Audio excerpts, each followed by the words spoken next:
di atas, yaitu berdasarkan fakta hukum di persidangan.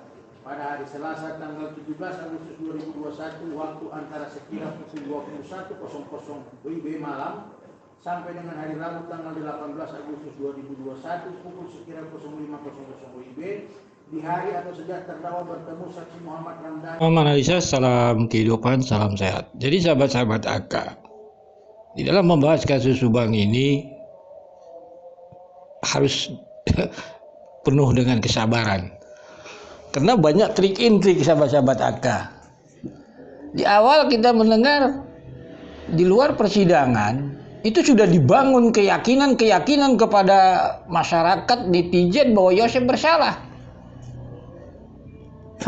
Peletuk, tiba-tiba Danu mengaku bersalah bekerja sama dengan Yosef.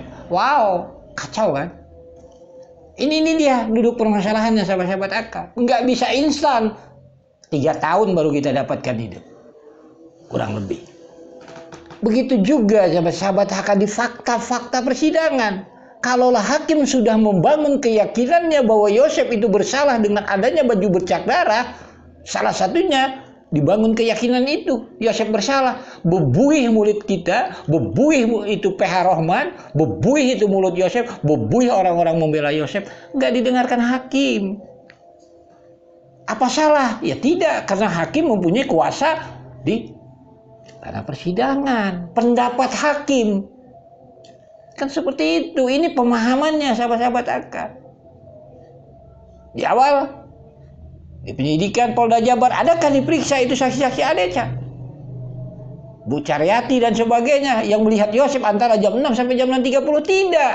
Terus bagaimana bisa nanti kontra dengan penyelidikan? Tentunya hakim akan mengabaikan keterangan saksi-saksi tersebut.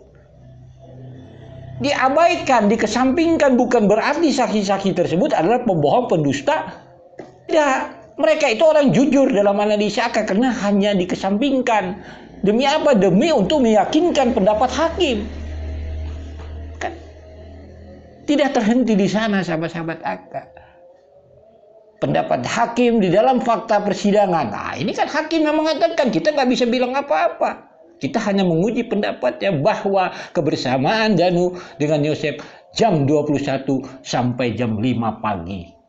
Kalau itu memang fakta persidangannya, adakah saksi yang melihat Yosef dan Danu dari jam 21 sampai jam 5? Tidak ada.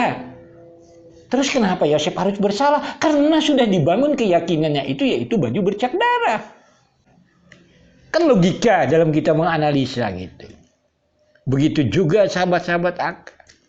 Itu fakta persidangan, saksi ahli mengatakan bahwa bagaimana didapat dan caranya didapat tentang DNA itu nggak tahu sahabat-sahabat AK. Hakim menyimpulkan malam itu katanya, mau dibilang apa? Bagaimana bisa malam itu? Kalau hakim juga mengetahui, bertanya apakah Amel dibopong, bagaimana bisa baju itu didapat? Ini terbantahkan lagi dengan keyakinan hakim, pendapat hakim. Hakim adalah yang punya kuasa di pengadilan. Begitu juga saksi ahli tentang CCTV Ibu Harun sudah diperiksakan bahwa itu bukan AB, sekian persennya. Itu nanti akan dibantah juga lagi bagaimana kasus ini. Hanya berdasarkan pendapat yang lain tidak didengar. Inilah sahabat-sahabat AK kasus ini yang kita alami. Karena memang sudah dibangun, ya dari mulai saksi aja, antara Yoris, Danu versus Yosef. Sampai sekarang kan hasilnya. Jadi bagi AK, inilah fakta-fakta yang terjadi di persidangan itu.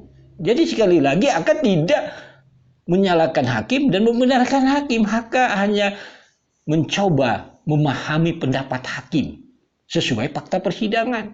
Ya fakta persidangannya Danu jam 6.30 masih bersama Yosef mengangkat yang namanya korban katanya. Tetapi kenapa itu proses pengangkatan korban dan sebagainya dihapuskan? Hanya berpatokan jam 21. Ya hakim ya, karena bangunannya hanya untuk siapa pelakunya. Bagaimana bisa dikatakan Yosef kalau tidak ada saksinya? Hanya kata Danu jam 21 sampai jam 5 tidak ada. Bahkan saksi Adecat yang namanya melihat Yosep malam itu pulang itu diabaikan. Jadi sahabat-sahabat Aka, inilah yang Aka bilang itu fakta yang terjadi sahabat-sahabat Aka gitu. Mari dengarkan potongan video ini. Mohon maaf bila ada kata-kata yang Menimbang bahwa di dalam persidangan telah dihadirkan saksi Adecat oleh penasihat hukum terdakwa yakni saksi Radningsih, saksi Aziz Solihin, saksi Yayah Rohayati, saksi M. Syarifah, saksi Desi Setianti, saksi serta saksi Karyati yang bertemu dengan terdakwa pagi-pagi di tempat penjual surabi milik Karyati, dan saksi Ahmad Fadil dan saksi Muhammad Ramdan yang menerangkan tentang keberadaan bersama-sama dengan saksi Arigi Resa Pratama bersama-sama menginap di tempat bekerja garing konter handphone tempat saksi Arigi Resa Pratama bekerja, dan mereka bertiga bermain game Mobile Legends sampai jam 03 dini hari.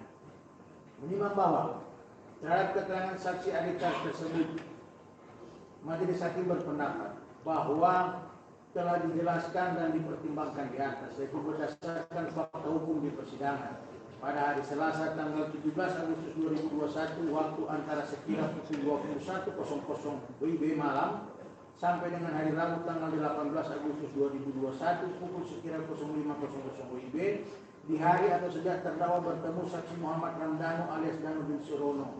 Jika dihubungkan dengan keterangan saksi-saksi Adecat yang dihadirkan oleh penasihat hukum terdakwa, semua menyatakan bertemu dengan terdakwa pada pagi hari. Dan terhadap keterangan saksi Ahmad Fadil dan saksi Muhammad Ramdan, karena terhadap keterangan ini tidak didukung oleh bukti yang lain, maka hal ini tidak akan membuktikan keberadaan terdakwa sebelum pagi hari atau keberadaan terdakwa pada malam hari pada saat rangkaian peristiwa hukum terjadi. Oleh karena itu terhadap keterangan para saksi Adecat dikesampingkan.